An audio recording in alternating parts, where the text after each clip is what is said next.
እግዚአብሔርን ከቀረብኩ በኋላ ወይም መንፈሳዊ ከሆንኩ በኋላ ነው ይሄ ነገር ወደ ህይወት የመጣው በጣም ፈተናው በዛብኝ እንላለን እንጂ ደግሞ ደጋግሞ ኃጢአት ይጎበኘኛል እኔም መቋቋም አልችልም። እነዚህ የምትመለከቷቸው ሰዎች የምን ውጤት ናቸው? ጃንደርባው ትውልድ ድርጅት በቅድሚያ የምጠይቀው ጥያቄ አለ። አያችሁ እኛ እየጠየቅን ያለ ነው። ሰላም ውድ ቤተሰቦቼ እንኳን ወደ ቻናሌ በሰላም መጣችሁ። ውድ ቤተሰቦቼ ዛሬም በአዲስ ቪዲዮ ተገናኝተናል። እስከ ፕሮግራሙ ፍጻሜ ድረስ ከኔ ጋር ከቆያችሁ ብዙ ነገር እንማማራለን። ለዚህ ቤት አዲስ ሆናችሁ ቻናሉን ሰብስክራይብ አድርጉ። ቪዲዮውን ስትጀምሩ ላይክ አድርጋችሁ ጀምሩ። በቀጥታ ወደ ዛሬው መርሃ ግብራችን እንሄዳለን። መንፈሳዊ ከሆናችሁበት ጊዜ ጀምሮ እግዚአብሔርን ለማወቅ ጥረት ከምታደርጉበት ጊዜ ጀምሮ ዲያብሎስ መጀመሪያ ይቀጣችሁ ከነበረበት ቅጣት እጥፍ የሚቀጣን ለምንድን ነው የሚለውን ሐሳብ እንድታውቁ ፈልጋለሁ። ለምን ስንጀምር ይሄንን ነገር ስለሚያነሳልን ነው ታሪኩ።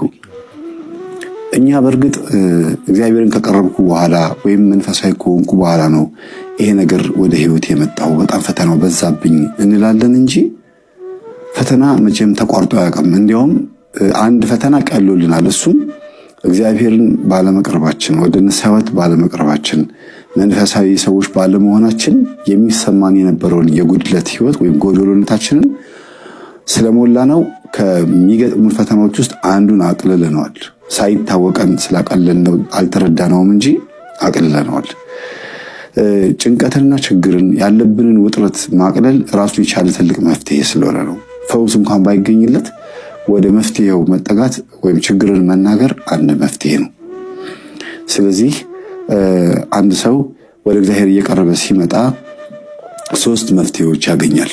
አንደኛ በመቅረቡ ብቻ ደስተኝነት፣ የመንፈስ እርካታ ስሜት ይሰማዋል። ሁለተኛ ነገር ደግሞ ሰይጣን ይሄን ብላ ይሄን ጠጣ እያለ ከዓለም እያመጣ ያጎርሰው የነበረውን ያበላው ያጠጣው የነበረውን የኃጢአትን የግፍን ምግብና መጠጥ ወይም ደግሞ የተለያዩ አይነት ድርጊቶቹን በሙሉ አልፈልግም ከዚህ በኋላ ብላችሁ ስትተውት ወይም ደግሞ ዲያብሎስ ወደ እግዚአብሔር ሄደዋል፣ ወደ መንፈሳዊ ሕይወት ቀርበዋል፣ ስለዚህ የራሴን ንብረት እወስዳለሁ ብሎ የራሱን ንብረት ሲያነሳ ከገንዘብ ጋር በተገናኘ ድሃ የሆንን የተንኮታኮትን ይመስልናል። ከጤንነት ጋር በተገናኘ የታመምን ይመስልናል። ለምን ሳያምን ወይም ሳንቸገር እንድንኖር ያደረገን እግዚአብሔር ስለሚመስልን ነው። ኃጢአትን እስከሰራን ድረስ መጥፎ ነገሮችን እስካከናወንን ድረስ ዲያብሎስ ዝም ብሎ ታግሶን በተለይ ለስጋ ፈቃዳችን የምንፈልጋቸውን ነገሮች እንድናገኝ ኃጢአት የሚሰራበት ነገር ከሆነ ደግሞ የበለጠ በደንብ ጫት መቃም፣ ማጨስ፣ መጠጥ መጠጣት፣ የተለያዩ ነገሮችንም ዝሙት መፈጸምም ጭምር ስታደርጉ ገንዘብ ቶሎ ቶሎ የሚመጣ ከሆነ ያ ገንዘብ ይመጣ የነበረው በእግዚአብሔር ኃይል ወይም በበረከት አልነበረም። ሰይጣን ባናቱ ያመጣዋል ለኃጢአት ስራ ሲባል። እንደ ቡና ሱስ በየቀኑ ማንኛውም ሱሶቻችሁን እንድታከናውኑ ያግዝ ነበረ። ልክ መንፈሳዊ ስትሆኑ ግን ሁሉ ነገር መጥፎ እንደሆነ እየተረዳችሁ ስትተውት ገንዘቡ ግን መምጣት ያቆማል። ለምን? ለኃጢአት ሲል፣ ለዝሙት ሲል፣ ላላስፈላጊ ህይወት ሲል ያመጣው የነበረውን ገንዘብ ያለማመደን ዲያብሎስ ነበረ ማለት ነው። ሌላው እንደ ሶስተኛ ማየት የሚገባችሁ በህይወታችሁ ላይ የመንፈሳዊ ህይወት ለውጥ ስታመጡ ህግጋትን ማክበር ስለምትጀምሩ ይሄ ጥሩ አይደለም፣ ይሄ ጥሩ ነው፣ ይሄ መጥፎ ነው፣ ይሄ ቆንጆ ነው፣ ይሄ ለእግዚአብሔር ያስደስተዋል ብላችሁ መምረጥ ስለምትጀምሩ ኢሳይያስ 56 ላይ እኔን ደስ የሚያሰኘኝ ነገር ለሚመርጡ ይላል። እየመረጡ ለሚያደርጉ ሰንበቴን ለሚያከብሩ እያለ እንዴት አድርገን መኖር እንዳለብን ይናገራልና እየመረጠን ትክክለኛውን እግዚአብሔር የሚፈልገው ነገር ማድረግ ስንጀምር በስጭት ይጀምራል ዲያብሎስ።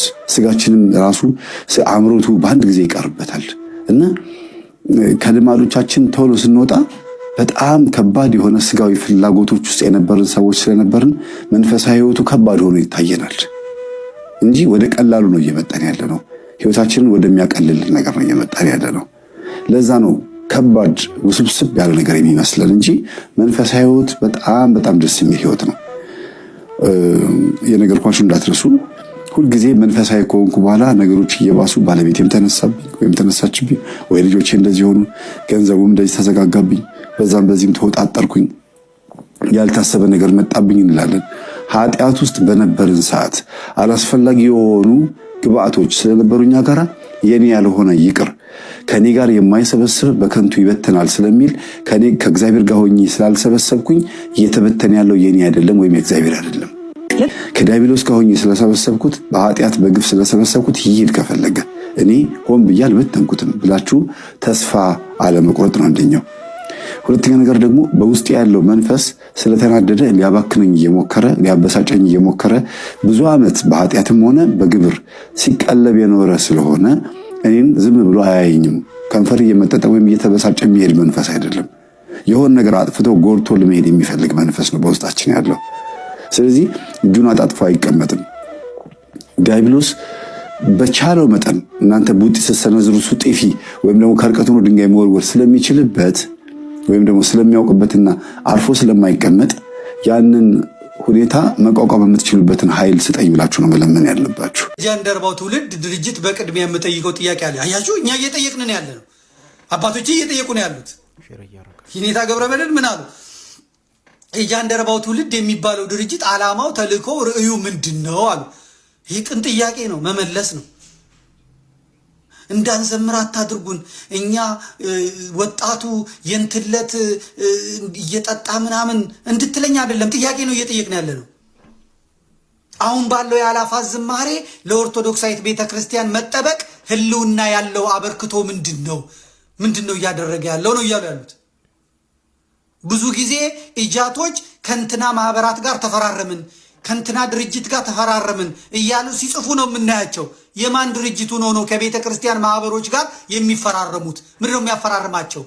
ፊርማው ምንድን ነው? ጥያቄ ነው የኔታ እየጠየቁ ያሉት። ይቀጥላሉ የኔታ ብዙ ጊዜ የሚነሳው ማለት ነው የልደት ወቅቶችን መሰረት አድርጎ ዝማሬ መስራት ያስፈለገው ለምንድን ነው? ንገሩን ነው። ለጥምቀትስ ለትንሣኤስ አያስፈልግም ወይ? ለእርገቷ ለማርያምስ፣ የዘመን መለወጫች፣ የመስቀልስ ምንድን ነው የሌለው? ለምንድን ነው ወቅት ተኮር ክርስቲያን ለመፍጠር ያስፈለገው? ለምንድን ነው? ሄኖክ ነው መምህራኖቹ ነው እየጠየቁ ያሉት። ጠፍጥፈው የፈጠሩት ናቸው እየጠየቁ ያሉት። በዚህ ወቅት የሚያስፈልገን ነጭ በነጭ ለብሶ በሎሽን ተለቅልቆ መዘመር ነው ወይስ ጥቁር ለብሰን ሰውነታችንን ገስጸን ወደ ምህላ መሄድ ነው የሚያስፈልገን? ሊቁ ናቸው እየጠየቁ ያሉት። ይህ የአላፋት ዝማሬ ከፓስተር ዮናታን መልካም ወጣት የተኮረጀ ላለመሆኑም በምን ማረጋገጥ ይቻላል? ስርዓቱ የኦርቶዶክሱን ወጣት ትውልድ ማሰሪያ ያዘጋጀው ወጥመድ አለመሆኑን በምን እናውቃለን? የኔታ ይጠይቃሉ። ቆርጣችሁ ይህንን ነገ አውጡት። ወጣቶቹን ከሰንበት ትምህርት ቤትና ከቤተ ክርስቲያን ማህበራት እየነጠሉ እየወሰዱ ለብቻቸው ለዓመት በዓል እንዲቆሙ የማድረግ ጥቅሙ ምንድን ነው? በዚህ 2 ዓመታት ይህን ያክል የቤተ ክርስቲያን ክርክር አጀንዳ ሆኖ ስሙ ሲነሳ ጆሮ ዳባ ልበስ ያለው ለምንድን ነው? ድርጅቱ የማን ሆኖ ነው? ድርጅቱ የማን ነው? ከግለሰብ ድርጅቶች በምን ይለያል? ራሱን ራሱ ማነኝ ነው የሚለው? ድርጅቱ ስሙ ጃንደረባ ትውልድ ጃንደረባ ለምን ተባለ? ይህን ስያሜ በኦርቶዶክስ ስነ ልቦና ላይ ምን ተጽዕኖ አለው? ወጣት ከተሜውን ትውልድ በቤተ ክርስቲያን ላይ እንግዳ ልምምድ እንዲያደርግ በሩን መክፈት ያስፈለገው ለምንድን ነው? 12ኛ ከማንቂያ ደወል አዘጋጆች የቀጠለ በጧፍ ከማንቃት በጧፍ ወደ መዘመር የተሸጋገረ ከፕሮፌሽናል ሰባኪዎች ወደ ፕሮፌሽናል ዘማሪዎች የተሸጋገረ ነው ወይ? ከቤተ ክርስቲያን ህልውና ላይ በምዕመናን መከራ ላይ ምን አቋምና አጀንዳ አለው? ካለው እስካሁን ያልሰማነው ለምንድን ነው? በሙሉ ልብ የኦርቶዶክሳውያን መሆኑ ወይም በስተጀርባ የቤተ ክርስቲያን ጠላቶች ያደራጁት አለመሆኑን ማወቅ ስለሚያስፈልገን ራሱን ከሁሉም በፊት በታማኝነት መንገድ መግለጥ አለበት። ማለትም መነሻው የመሪዎቹ ቁጥር እና ስም ዝርዝር የሚገኝበት አድራሻ፣ የተጻፈ እቅዱ፣ የመድረሻ ዓላማው ወዘተ በግልጽ መጥቶ መተቸት መሞገት አለበት። ይህን የምንጠይቀው ኦርቶዶክሳውያንን ፓስተር ቢኒያም ይቅርታ አቶ ቢኒያም የማይመለከት ለዚህ ነው። በዝማሬ ሰማይና ምድሩ ተናጋ በዝማሬ ነው የምናሸንፈው ዝማሬ ራሱ ምስጋና ነው ዝማሬ ራሱ ምንትሴ ነው ብለህ እኔን እንደገና ስለ ዝማሬ ኃይል ልታስተምረኝ ትፈልጋለህ ልትነግረኝ ትፈልጋለህ አልተባለም እስቲ የህንድ ቤተክርስቲያን የግብጽ ኦርቶዶክሳውያን የኔዘርላንድ ፓርላማ የዓለም የሃይማኖቶች ድርጅት የአሜሪካ ሴናተሮች ታዋቂ የዓለም ድርጅቶች የአረቡም ዓለም የአውሮፓውም የምስራቁም ዓለም ቲክቶከሮች ከኢትዮጵያ ውስጥ ደግሞ እናት ፓርቲ ማህበረ ቅዱሳን መግለጫ አውጥተዋል በአሩሲ ጉዳይ በጭፍጨፋ ጉዳይ እስቲ ጃንደረባው ትውልድ ስለዚህ ምን አለ ንገሩኝ እስቲ ያወጣው መግለጫ ካለ ንገሩኝ የለም ካለ ልታረም ንገሩኝ የጃንደረባው ትውልድ ምዕመናን እየተጨበጨፉ ነው መንግስት ይሄን ነገር ሊያስቆመው ይገባል ብሎ ያደረገው ነገር ካለ ንገሩኝ ደግሞ ደጋግሞ ኃጢአት ይጎበኘኛል እኔም መቋቋም አልችልም ትናንት የተጸየፍኩትን ኃጢአት የተጸጸትኩበትን ኃጢአት ደግሞ አደርገዋለሁ የሚል ጥያቄ ነው የተነሳው እንዴት ማቆም እችላለሁ የሚል ነው የተነሳው እግዚአብሔር እኔም የምናገርበትን አንደበት እናንተም ቃሉን እንድትሰሙ አስተዋይ ልቡና ለሁላችንም ያድለን ኃጢአት ደጋግማ ልትጎበኘን ትችላለች ግን ደግሞ ደጋግመን ንስሐ በመግባት ልናጠፋት እንችላለን በዚህ ምድር ላይ የምንኖረው ኑሮ በቤተክርስቲያናችን ታሪክ ቤተክርስቲያን የሶስት ምዕራፎች ነው ያሏት የመጀመሪያው ክፍል አንድ ህይወት በዚህ ምድር ላይ የምንኖረው ነው ሁለተኛው ደግሞ በገነት የምንኖረው ኑሮ ነው ሶስተኛው በመጨረሻ መንግስተ ሰማያትን ወርሰን የምንኖረው ኑሮ ነው በክፍል አንድ በዚህ ዓለም የምንኖረው ኑሮ በተጋድሎ ብዛት ከተጋድሎ ጋር የምንኖረው ስንወድቅ ስንነሳ የምንኖረው ኑሮ ነው መንግስተ ሰማያትን ተስፋ እናደርጋለን የእግዚአብሔርን ጸጋ ዕለት እንቀበላለን ዕለት ደግሞ አጋንንት ይሰላለፉናል ይዋጉናል ጦርነት ያለበት መንፈሳዊ ህይወት ነው የምንኖረው ማለት ነው ሁለተኛው ወይም ክፍል ሁለት ህይወት ብለን የምንጠራው ደግሞ በመንግስተ ሰማያት ይሄ በቅዱስ ዮሐንስ አፈወርቅም ትምህርት ይሄ አለ በነገራችን ላይ ክፍል አንድ ህይወት ይለዋል የዚህን ዓለም ኑሮ ክርስቲያኖች በዚህ ምድር ላይ የሚኖሩት ኑሮ ማለት ነው ክፍል ሁለት የምንለው በገነት የምንኖረው ኑሮ ነው በገነት የምንኖረው ኑሮ መድኃኒታችን ኢየሱስ ክርስቶስ ይህን ዓለም ለማሳለፍ እስኪመጣ ድረስ በተስፋ የምንቆይበት ዓለም ነው ያኛው በዛኛው ክብር ዕለት ይጨመርልናል መንግስተ ሰማያትን ተስፋ ማድረግም ይሰጠናል አገልግሎታችን እንዳለ ይቀጥላል ነገር ግን ተጋድሎ የሌለበት ነው ይሄ ማለት ምንድነው አጋንንት ሊዋጉንና ከነበርንበት የጸጋ ማድረግ ላይ ሊያንሸራተቱን የማይቻልበት ህይወት ነው ያ ክፍል ሁለት ህይወት የሚባለው ማለት ነው ክፍል 3 እና የመጨረሻው ግን ሌላ ተስፋ የምናደርገው ነገር የለንም በጣይም ላይ ጣይም በክብር ላይ ክብር ተጨምሮልን ክርስቶስ ለብሰነው ወርሰነው የምንኖረው ኑሮ ነው አሁን በዚህ ዓለም ስጋውን ደሙን እየተቀበል ደጅ የምንጠናትን መንግስተ ሰማያትን በወዳኛው ዓለም እናገኛትና እንደ አክሊል ተቀዳጅተናት እንደ ልብስም ለብሰናት እንደ ምግብ እየተመገብናት ዕለት መኖር የምንችልበት ህይወት ነው በዛ የምንኖረው ያንን መናገር የሚቻል አይነት ህይወት አይደለም የብርሃን ከተማ ነው እንላለን ግን ደግሞ በዚህ ዓለም ከምናውቀው ብርሃን የተለየ ብርሃን ነው ጥላ የሌለው ብርሃን ነው የሚኖረው በዚህ ዓለም ማለት በዚህ ዓለም ቤታችሁን በየትኛውም አይነት ደማቅ ብርሃን ብትሞሉት በአንድ በኩል ጥላ ሊኖር ግድ ነው ማለት ነው በወዳኛው ዓለም ግን በመንግስተ ሰማያት እንደዛ አይደለም ራሷ ምድሪቱ በብርሃን የተሞላች የብርሃን ከተማ ናት ጣይምም የተሞላች ናት በዚህ ዓለም አንድ ሰው የሚያምር ንጹህ የሆነ ህይወት ደስ የሚሰኝበት ህይወት ውስጥ የሚኖርም እንኳን ቢሆን የትኛውንም ያክል ደስተኛ ቢሆን ደስተኛ ሆኖ ሊያድር አይችልም ደስ የሚያሰኘን ነገር በራሱ ይሰለቸንና ሌላ ደስ የሚያሰኘን ነገር ፍለጋ ደግሞ እንሄዳለን ማለት ነው ሁሉም ነገር እያረጀብን ውበቱን እያጣብን ጣይሙንና ፍቅሩንም እየቀነሰብን ይሄዳል በዚህ ዓለም ላይ ስንኖር በወዳኛው ዓለም ግን እንደዚህ አይደለም በመንግስተ ሰማያት ስንኖር በተለይ ደግሞ ማለት ነው የሚቀንስ ጣይም የሚቀንስ ፍቅር የሚያረጅም ነገር የለም በወዳኛው ዓለም በመንግስተ ሰማያት ስንኖር ማለት ነው የምንኖረው ኑሮ ሁልጊዜ ጥዑም የሆነ ሁልጊዜ ፍቅር የማይለየውና እርጅናም የሌለበት ህይወት እንኖራለን በወዳኛው ዓለም ሲጀመርም ዛሬ አልፎ ነገ ይመጣል የማንለው ቀን ነው። ከዛ በኋላ ሌላ ቀን የለም። መዓልትና ሌሊት የማይፈራረቁም፣ በጋና ክረምትም የለም።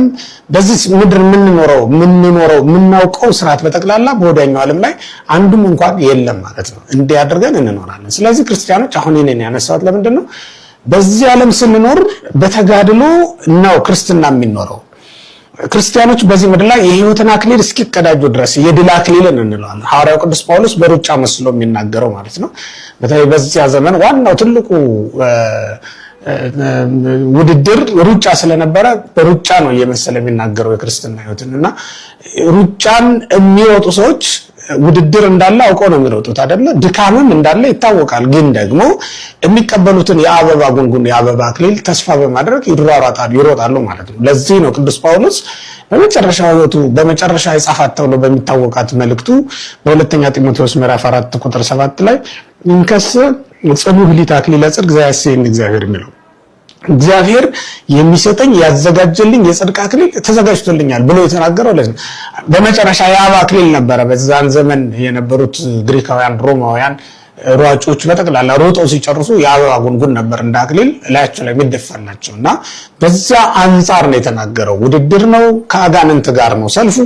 ያንን አሸንፎ የሚቀዳጁት ነው ክርስቲያኖች በጠቅላላና በዚህ ምድር ላይ በመጀመሪያ ማመን ያለብን የምንኖርበት ህይወት ተጋድሎ ያለበት ህይወት። በተጋድሎ ዓለም ውስጥ ደግሞ ማሸነፍም መሸነፍም አለ። መማረክም ይኖራል፣ መቁሰልም ይኖራል፣ መመታትም ይኖራል፣ መውደቅም ይኖራል። እነዚህ ሁሉ ነገሮች በጦር ሜዳ ላይ አለ። እኛ እኮ ማለት በክርስትና ህይወት ውስጥ በመንፈሳዊ ሰልፍ ውስጥ የምንኖር ሰዎች ነን። መቼም ቢሆን አንድ ክርስቲያን ከሰልፍ ውጭ ሊሆን አይችልም። አንድ ክርስቲያን ወደ ክርስቶስ ሲሄድ መጀመሪያ ደግሞ የሚቀርበውና የሚያገኘው ማን ይመስላችኋል? ራሳችሁ ንገሩኝ። አንድ ክርስቲያን ወደ ክርስቶስን ለመፈለግ ሲጓዝ መጀመሪያ የሚያገኘው ማንን ነው? ሄሮድስን ነው። ማንን ነው የሚያገኘው? ታዲያ በቃ አሁን እኮ ሄሮድስ ነው የሚያስቸግረን። ቤተልሔም ለመድረስ ክርስቶስን ለማየት ከእናቱ እቅፍ ጋር ለማግኘት መጀመሪያ የሚቀድመው ሄሮድስ ነው። የእግዚአብሔር ብርሃን እየመራን እያለ ቢሆንም በመንፈሳዊ ጸጋ ውስጥ ልናልፍ በተስፋ ውስጥ ብንገኝም ትግሉ ከሄሮድስ ጋር ያለው ትግል የዋዛ አይደለም። ወርቃቸውንም ብራቸውንም አምልኮታቸውንም ይዘው ሄሮድስ ጋር ነው የተጠጉት። የክርስቲያኖች እንቅፋት ትልቁ ሄሮድስ ነው።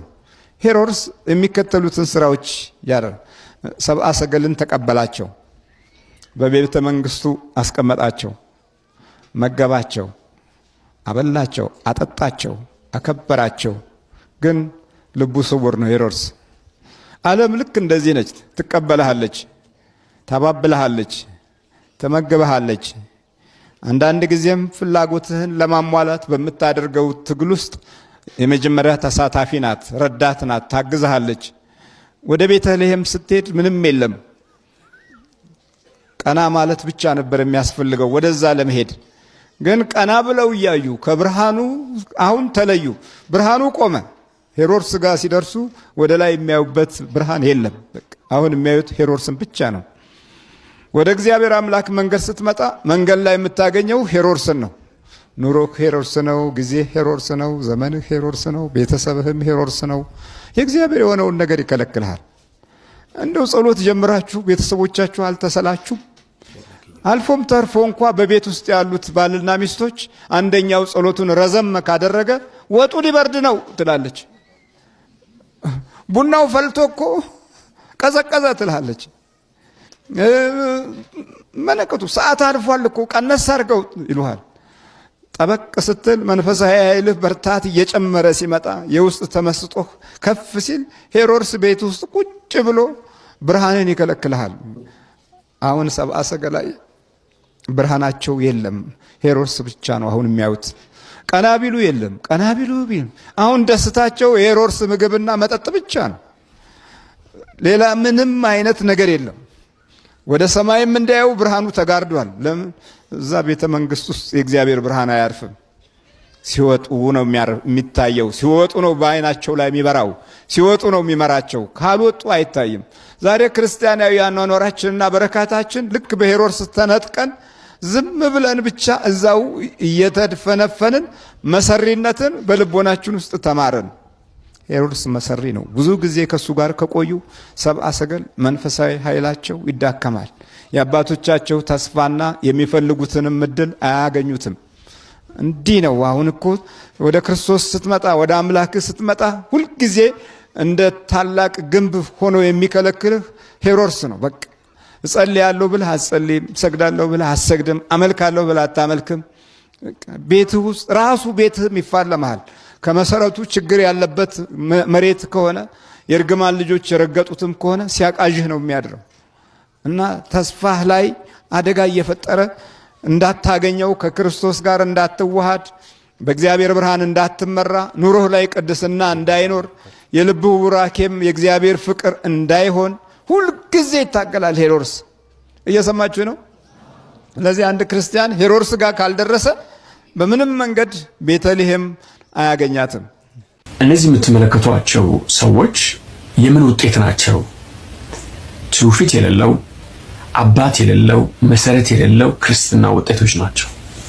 አንደኛው ፓስተር ነበረ፣ ሌላኛው ወንጌላዊ ነበረ። በእኛ እምነት ውስጥ አሁን እየተቸገርን ያለው ምን መሰላችሁ? አዲስ የመጣ ትውልድ አለ። የአባቶችን ትምህርት የሚያጣጥል ኒቂያ ጉባኤ ምንድን ነው? ኒቂያ ጉባኤ እኮ የሆነ እዛ አባቶች ተሰባስበው የሆነ ነገር እንትን ያርጉት ነው ይልሃል። ግንድ የሌለው ቅርንጫፍ ማለት ነው። ከግንድ እየተገነባ የመጣ አስተምሮ አለ። እሱ አይደለም ለነሱ ክርስትና። በመስደብና በማዋረድ ግንዱን ይጀምሩና ራሳቸው ቅርንጫፍ ይሆናሉ። ከዛ ሁሉም ሰው የፈለገውን ማስተማር መብት አለው። ስለ ክሪድ ካወራ ከድሮ ሰዎች ምናምን ይላል። ሌላውን ቶ የጥንቱን ቶ የፕሮቴስታንት ትራዲሽንን በካልቪኒዝም፣ በአርሜኒያኒዝም፣ ሜቶዲስቶች፣ ፔንቴኮስታሎች ምናምን በጣም ብዙ ቢልድ አፕ ያደረጉ የመሰረቱት የፕሮቴስታንት ክርስቲያኒቲ ትራዲሽን አለ። ከዛ ደግሞ ዘለቅ ስትል ከካቶሊክ ስለወጡ ከካቶሊክ ውስጥ የማይቀበሉት የሚቀበሉት ትራዲሽኖች አሉ። ያንን ቢልድ አድርጎ መሰረት ይዞ የመጣ ትምህርት አለ። አሁን የመጣው ጀነሬሽን ግን አባቶችን በሙሉ የሚያዋርድ የአባቶችን ትምህርት የሚቃወም ትውልድ መጣና ራሱ የመጽሐፍ ቅዱስ ተርጓሚ ሆነ። ለኔ በተገለጠልኝ ግማሹ በራእይ በተገለጠልኝ መንገድ ይላል፣ ግማሹ እኔ ያውቃለሁ ማንንም አልፈልግም መንፈስ ቅዱስ ይረዳኛል የማንንም ማብራሪያ አያስፈልገኝም ምናምን የሚል ትውልድ አለ። ጆጭሮ ራሱን ትምህርት ያስተምራል። ተዘራረድ ራሱን ትምህርት ያስተምራል። ሐዋርያ ዳንኤል ገታቸው የሚባል እብድ አለ። ተመሳሳይ ከነዚህ ከነተድላ ከነ ፓስተር ሶፎኒያስ ምናምን ተመሳሳይ ትምህርት ያለው ሰው አለ። ሁሉ አባቶች የሚባል ነገር ጆሮ ውስጥ እንዳይገባ ነው የሚሉት። ከመሰረት የመጣ ነገር አይፈልጉም።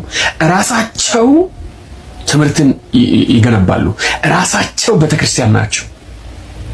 ለዛ ነው በሙሉ የምታየው እብድብድ የሚጫወት ነብይ፣ እብድብድ የሚጫወት ፓስተር፣ እብድብድ የሚጫወት ሐዋርያ የተፈለፈለበት ምክንያት ምንድነው?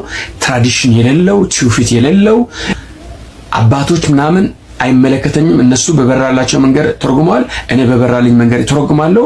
ሉጋሙ እንደተበጠሰ ፈረስ ሚዘላለ መጨረሻ ላይ እንደ ወንጌላዊ ተድላና እንደ ፓስተር ምናምንቴ ትሆናለህ ማለት ነው። ክሪድን የሚያጠለጥል ፒኤችዲ ያለው ሰው እኔ ገጥሞኛል።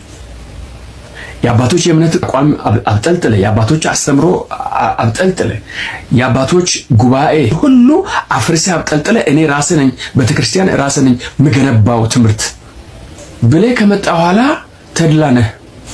አሁን የምታዩት ፕሮቴስታንት መጨረሻው ይሄ ነው። ግማሹ በማይጨበጥ ተስፋ በትንቢት ተነፍቶ ዘንድሮ የመያዝ የመፈመስ ዓመት ነው ምናምን ያለው በሙሉ ሳይሳካ ሲቀር ውሸት ነው ሃይማኖት ብሎ ወደ ኤቲዝም የሚሄዳል።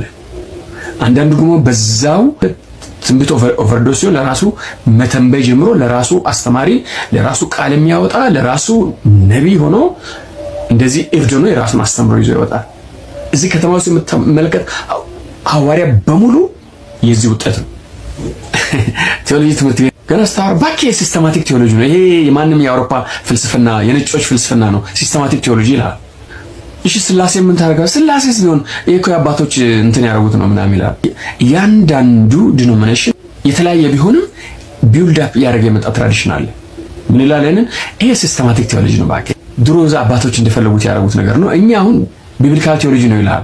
ቢብሊካል ቴዎሎጂ መጨረሻው ሲስተማቲክ ቴዎሎጂን ሲስተም ዴቨሎፕ በማድረግ ቤተክርስቲያን የሚተዳደርበት የቤተክርስቲያን አስተምሮ በማጠንከርና በመገንባት ነው መቋጨት የነበረበት። ክሪድን ወለደ። ቤተክርስቲያን ውስጥ ስርዓትን አመጣ። ከዚህ ስርዓት ማምለጥና መውጣት የምንችለው ሲስተማቲክ ቴዎሎጂን በመፍረስ ነው ብሎ ደረቱን ነፍቶ ይናገራል የቴዎሎጂ አስተማሪ። እኔ ገስ አንድ ከኡጋንዳ የመጣ ቴዎሎጂያን አይቼ ሲስተማቲክ ቴዎሎጂ ስድብ፣ ሲስተማቲክ ቴዎሎጂ አሁንም እዚህ ትምህርት ቤት አስተምራላችሁ ይሄ ቀረ ድሮ ጥንት ነገር ምናምን ይላቸዋል። ከኡጋንዳ የመጣ አንድ ጽማም እንደዚህ ሰውን ማለት ነው። ይሄ ክሪድ ስርዓቶች ጉባኤዎች ምናምን ሁሉ በአውሮፓውያንና በነጮች ፍልስፍና የተቀኘ ስለሆነ ከዛ ራሳችን ነፃ አውጥተን ፍሪ ራይድ ራስህ በየቨርሱ በየቻፕተር ውስጥ የገባ የራስን መልእክት ማግኘት አለብህ ምናምን ይላል። እንደዚህ የምሉት ደግሞ በአብዛኞቹ ብታያቸው ግማሹ ከዩኒቨርሲቲ ተማሪ የመጣ ነው፣ ግማሹ ዩኒቨርሲቲ ተመርቆ ወይ ስራ ያጣ ነው፣ ግማሹ በተለያየ ላይፍ ውስጥ ምናምን ያለፈ ነውና ከንግግሩ እውቀት የግሪክ ፍልስፍና ላቲኑን ዕብራይስጡን ጨርሶ 40 ምናምን መጽሐፍ ጽፎ ጥንቅቅ ብሎ የተቀመጠ ሰው ይመስላል ከንግግሩ። ሲስተማቲክ ቴዎሎጂ ወደዛም በለው ሁሉም በየመንገዱ ተርጓሚ ሆነ። አሁን የፕሮቴስታንት ችግር ይሄ ነው። ሁሉም በየመንገዱ ትርጉም አለው። እኔ ደረስኩበት ነው፣ እኔ የተረዳሁት ይሄን ነው። በቃ አይመለከተኝም። እኔ አሁን ቃላው ትራዲሽን አለኝ፣ መካኒሱስ ትራዲሽን አለው፣ መሰክርስቶስ ትራዲሽን አለው። ከጥንት ጀምሮ ከካቶሊክንም ጀምሮ የራሳቸው ትራዲሽን አላቸው። በነገራችን ላይ ግማሹ በራእይ ነው እያበደ ያለው። ሁሉም ይሄም ራእይና መገለጥ የሚያህዝ ነው ያለውና መጽሐፍ ቅዱስን እዛ አስቀምጦ በመገለጥና በራእይ እየተመራ ነው። ሁሉም እብድ ነው፣ ሁሉም ሰካራም ነው። ተድላና ምናምን ጴንጤ መሆናቸውን አልገረመኝም። መጨረሻ ላይ ሁሉም እንደ ተድላ እንደሚሆኑ ስለማውቅ ነው። ፍጹም አምላክ ነው፣ ፍጹም ሰው ነው ስንል ሰውም ነው አምላክም ነው። ፍጹም አምላክ ነው ስንል ሰውነቱን ለቆ አይደለም፣ መለኮት ከስጋ ጋር ተዋህዷልና። ፍጹም አምላክ ነው ስንል ደግሞ ሰውነቱ ጠፍቶ አይደለም። መዋሃድ ሁለትነትን አስወግዶ አንድ መሆን ነው እንጂ መዋሃድ መጠፋፋት አይደለም። ወሶበ ርኢኮ ለወልደ እንዘ ይገብር ታምራተ ወመንከራተ ኢተሐሊ ዘንተ ባይቲቱ ለስጋ። ልጅን ሙት ሲያስነሳ፣ ድውይ ሲፈውስ፣ ዕውራንን ሲያበራ ስታየው ይሄ መለኮት ነው እንዲህ ያደረገው አትበል።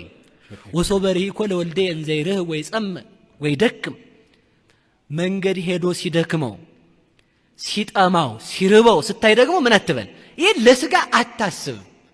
ተዋህዶ ሁለትነትን አስወግዷል። አንድ አካል አንድ ባህሪ ይባላል። አምላክም ሰውም ነው ስንል አምላክ ይራባል የሚል ጥያቄ ይነሳል። የማይራበው ከምን ጋር ተዋህደ ነው ያልነው? ከሚራበው ጋር። ቀድሞ ስንራብ ያለ ፈቃዳችን ነው፣ ያለ ፈቃዳችን ነው። አሁን ግን የማይራበው ከሚራበው ጋር ስለተዋሃደ አሁን ክርስቶስ ሲራብ በፈቃዱ ነው ማለት ነው። ምን ማለት ነው በፈቃዱ ማለት? እስኪ አንድ ጥያቄ ልጠይቃችሁ ሁላችሁም። አንድ መምህር ብላክ ቦርድ ላይ ያስተማረ ሀ ብሎ ይጽፋል። ሀ ብሎ ጻፈ። ከዛ ሀ ሲል ቆየ ሰው ተማሪ ማለት ሀ በሉ ሀ ሲሉ ሁ ሲሉ ቆዩ ተማሪዎቹ ማለት ነው። ከዛ ዘወር ይልና ተሜ ይቺ ማን ነበረች ሲቢል አሁን አያውቀውም? ያውቀዋል። የምን ሆነ ማለት ነው? አዋቂ መለኮት ከስጋ ጋር ስለተዋሃደ ስጋ አልዓዛርን የተቀበራችሁት ሲል የፈቃድ ነው ማለት ነው። የፈቃድ ነው ማለት ምን ማለት ነው? እያወቀ ነው የሚጠይቀው። ምን ይላሉ ሊቃውንቱ? ጠየቀ ተራበ አሉ። ተመልከቱ። አላ ከመያሃብ መካናት ለጥንተ ትስቢቱ። ተራበ ተጠማው ተራብኩ አለ። መራቡ መጠማቱ መጠየቁ በፈቃዱ ነው እንጂ ሰው መሆኑን ለማጠየቅ ነው እንጂ መራቡም መጠየቁም መጠማቱም ምንድነው? የፈቃድ ነው። ለምን? ማይምረህ ወአት መለኮት ከስጋ ጋር ስለተዋሃደ ማለት ነው። ስለዚህ ምን ይሆናል? መራቡ የፈቃድ ይሆናል፣ መጠማቱ የፈቃድ ይሆናል። ለምሳሌ ምንድነው ያለው ቅዱስ ጴጥሮስም አንድ ከተማ ላይ ሲደርሱ ጴጥሮስን ሄደው መምህራችሁ ግብር አይከፍልም የሚል ጥያቄ ጠየቁ። አንድ ጥያቄ። ከዛ ክርስቶስ ዘወር አለና የነገስታት ልጆች ግን ግብር ይከፍላሉ ወይ የሚል ጠየቀ። ምክንያቱም እግዚአ ሰማያት ወምድር የሰማይም የምድርም ንጉስ የኔ ልጆች ናቸው ማለቱ ነው። ከዛ አይከፍሉም የነገስታቱ ልጆች ይሳለው። የነገስታቱ ልጆች ካልከፈሉ እንደማይከፍሉ አንተ ከመሰከርክ እንግዳውስ እንዳይሰናከሉ ሂድና ወደ ባህር ሂድ፣ አሳ ታገኛለህ፣ ከአሳ ውስጥ ሆድ ውስጥ እንቁ ታገኛለህ፣ እንቁን አወጥተህ ስጣቸው አለው። አምላክም ሰውም ልብ እንበል እንደ ሰውነቱ እንደ ሰውነቱ የነገስታት ልጆች ይገብራሉ ብሎ ጠየቀው ጴጥሮስን። ይገብራሉ ብሎ ሲጠይቀው ያንን እንደሚመልስም ያውቃል። ያን ሲጠይቅ ግን እያወቀ ነው የሚጠይቀው ነው። እያወቀ የሚጠይቀው አዋቂ ሰውም አምላክም ስለሆነ ነው። ሰውም ስለሆነ ፍጹም ሰው ስለሆነ እንደ ሰው ይጠይቃል። ሐመ ከመውሉደ ሥጋ ሰው እንደመሆኑ እንደ ሰው ታመመ። ግን መታመሙ ደግሞ የፈቃድ ነው። ሰው የሚታመመው አሉ ሊቃውንት እኮ ናቸው፣ ብንበላ ሌላ ችግር ይመጣል፣ ቢርበን ደግሞ እንከሳለን አሉ። ሰው ቢርበው ይከሳል፣ እንደገና ደግሞ ቢጠግብ ደግሞ ሌላ ችግር ይፈጥራል። ክርስቶስ ግን ሲራብም መራቡ እንዲከሳ ያደርገው። ለምን? በፈቃዱ ህብስተ ሕይወት ክርስቶስ ህብስተ ሕይወት አካላዊ ቃል መጋቢ ሁሉ ቃል ከስጋ ጋር ስለተዋሃደ ማለት ነው። ስለዚህ ምን አለው ጴጥሮስን? ሂድና ከባህር አውጥተህ ገብርላቸው አለው። እንደ ሰውነቱ ሲገብር እንደ አምላክነቱ ደግሞ ባህርን አስገበራት ማለት ነው። ሰውም አምላክም የምንለው ከዚህ የተነሳ ነው። እንደ ሰውነቱ ግብር ሲገብር እንደ አምላክነቱ ደግሞ ባህር ገበረችለት ማለት ነው። ስለዚህ ሰውም አምላክም ስንለው እሱ ነው። ከተዋህዶ በኋላ ግን ሁለትነት የለም። በፈቃዱ ምንልበት የተነሳው ሰውም አምላክም ስንል ሰውነቱንም አምላክነቱንም ለዚህ ምልክት የምትሆነን አንዷ ማናት? ለአብ ምልክታችን ድንግል ማርያም። በዛሬው ቆይታችን እንግዲህ ውድ ቤተሰቦቼ እነዚህንና መሰል ጉዳዮችን ለመዳሰስ ለማየት ሞክረናል። በቀጣይም እንደዚሁ የሚያነቁ የሚያበረታቱ መንፈሳዊነታችንን ከፍ የሚያደርጉ ትምህርቶችን፣ ቪዲዮዎችን፣ ጠቃሚና አስተማሪ መረጃዎችን ይዤላችሁ እስከምንገናኝ ድረስ የቅዱሳን አምላክ ከሁላችን ጋር ይሁን። ይህ ቪዲዮ መረጃ ከሰጣችሁ ከጠቀማችሁ ለወዳጅ ለጓደኛ ለቤተሰብ ሼር ማድረጋችሁን እንዳትረሱ። ይህንን ስታደርጉ ትምህርቱ ለብዙ ሰዎች እንዲደርስና ብዙ ሰዎች መረጃውን አግኝተው እንዲማሩ እንዲለወጡ እንዲቀየሩ ማድረግ እንችላለንና እግዚአብሔር አምላካችን ከሁላችን ጋር ይሁን። እንግዲህ በዛሬው ትምህርቶቻችን ብዙ ነገር የተማርንበት ብዙ ነገር ያገኘንበት ቪዲዮ ነው ብዬ ተስፋ አድርጋለሁኝ። እናንተም የሚሰማችሁን ሐሳብ በኮሜንት ላይ መጻፋችሁን እንዳትረሱ። በሀገር ውስጥም ከሀገር ውጭም ያላችሁ ኢትዮጵያውያን ኤርትራውያን ቤተሰቦቼ ሰላም እግዚአብሔር ከሁላችሁ ጋር ይሁን እላለሁኝ። እንበርታ፣ እንጠንክር። እንደነገርኳችሁ ቪዲዮን ለብዙ ሰዎች ሼር አድርጎ ይህንን ቻናል የምናግዝበት አንዱ በዚህ መንገድ ስለሆነ ሁላችንም ይህንን ልናደርግ ይገባል። እግዚአብሔር አምላካችን ከሁላችን ጋር ይሁን። ይቆየን። አሜን።